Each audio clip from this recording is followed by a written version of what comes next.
Olá pessoal, olá família Criado na Pemba, vamos para a nossa aula, né, que vamos estar disponibilizando aí sempre uma aula nova toda semana. Vamos tentar agora ver se a gente consegue engrenar e hoje vamos começar a falar sobre animismo.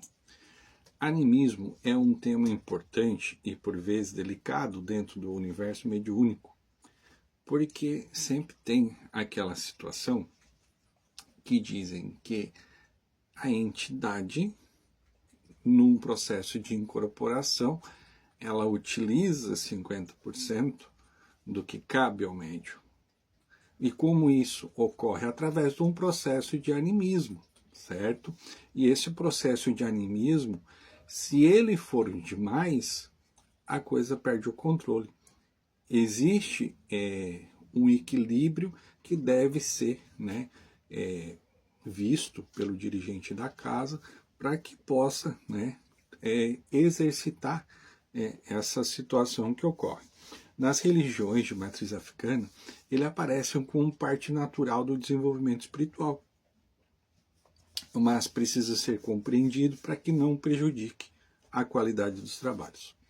O animismo no contexto mediúnico é a manifestação originada da própria mente, emoções e memórias do médium, e não da entidade espiritual. Ele não é necessariamente um erro, como a gente está falando, né? Mas uma característica humana que influencia a comunicação espiritual. Um exemplo disso é quando o médium transmite uma mensagem com base em algo que ele ouviu durante a semana, né? Sem perceber que não veio do guia, foi algo automático, algo que fugiu do controle, sabe? Algo que que passou despercebido, tá? Mas como a gente tem conversado, o animismo ele tem que ser controlado, certo? O termo animismo foi criado no século XIX pela antropologia, que descreve a crença em espírito que habitam seres. Já na mediunidade afro-brasileira, ganhou outro sentido, que é a influência interna do médium no processo de incorporação. Então, o uso religioso é diferente do uso acadêmico dessa expressão. Nas práticas afro-brasileiras, o animismo aparece porque o médium é o canal físico da manifestação. Mesmo entidades de força intensa se expressam por meio do corpo e da mente humana. Algumas tradições veem o animismo como um filtro natural que adapta a comunicação à realidade do terreiro. Algumas formas da gente identificar o animismo a gente encontra na alteração na voz ou gestos inspirados pela lembrança que o médium tem, tá? E o uso de expressões que fazem parte do vocabulário do médium, tá? E falas baseadas nas opiniões do próprio médium também. Um grau moderado de animismo pode facilitar a compreensão da mensagem ao consulente. Por outro lado, o excesso pode ser bem prejudicial. O guia adapta sua fala para o entendimento do consulente, mas preserva a essência da mensagem. Então, esse é o controle que tem que ter no processo de animismo.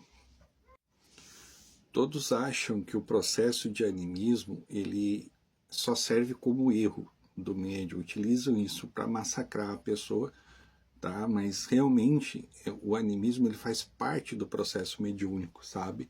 E você ter a humildade de reconhecer que isso faz parte do processo mediúnico, ele não vai desmerecer o seu trabalho.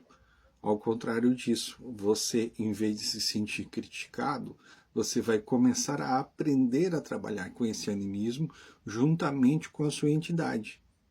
E aí sim vocês irão prestar um bom trabalho. Tá? É muito importante, e o dirigente ele tem esse papel essencial de observar essas manifestações e auxiliar. Tá? Métodos como entrevista ou como conversa, estudo de caso após os trabalhos, né? Troca de mensagens, avaliação sobre o trabalho, o ritual que foi desenvolvido na Gira ajudam muito esse desenvolvimento, certo? O objetivo final não é eliminar o animismo, mas sim equilibrar e saber trabalhar com ele. Bom, pessoal, espero que tenham gostado dessas informações. Precisando, deixe nos comentários alguma aula que você tenha interesse para a gente estar trazendo aqui e compartilhar com todos. Até mais!